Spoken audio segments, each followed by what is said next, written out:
بسم الله الرحمن الرحيم.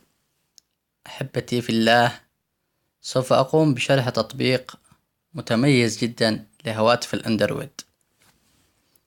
التطبيق اسمه سليب.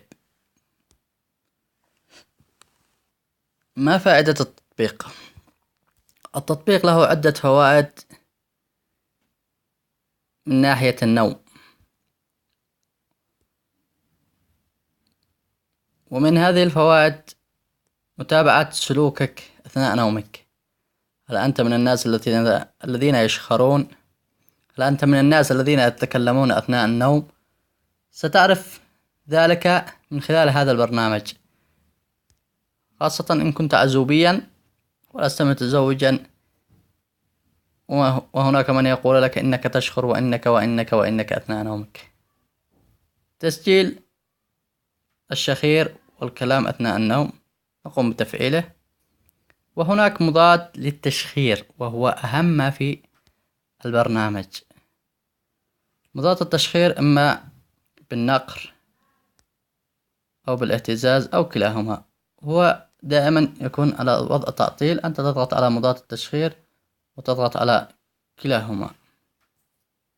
الحجم المثالي هو 15%. هناك إيقاظ ذكي، فترة الإيقاظ الذكي هنا 30 دقيقة. وهناك حاسية الشدة الذكية، حاسة النوم العميق. وهناك عدة خيارات وعدة أشياء في هذا البرنامج سوف تستفيد منها بنفسك. كيف نبدأ البرنامج؟ الآن مثلا الساعة الآن 2:01 مساء.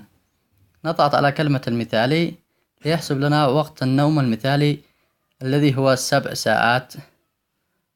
نضغط على الجدول، نضغط على تم. نلاحظ الآن أن البرنامج سوف يبدأ بالعمل، وسوف يحسب لنا كل شيء وكل ما نريد. هذا هو البرنامج باختصار، وستلاحظ أنت بعض الخيارات المهمة الذي سوف تستفيد منها. هناك شيء مهم يجب عليك دائما وضعه في عين الاعتبار، وهو إلغاء الإشارة أثناء النوم، ووضع الجوال في القرب من رأسك أو في القرب منك دائما. هو تفعيل وضع الطيران، لأنه مهم جدا جدا جدا للذبذبات. هذا، وصلى الله وسلم على سيدنا محمد وعلى آله وصحبه وسلم. سوف أقوم بوضع رابط اسم البرنامج أسفل الفيديو. هذا البرنامج هو مدفوع وبمقابل مادي. هناك شرح فيما سبق كيف تنزل البرامج المدفوعة بالمجان. تستطيع أن تنزله بالمجان. وصلى الله وسلم على سيدنا محمد وعلى آله وصحبه وسلم تسليما كثيرا.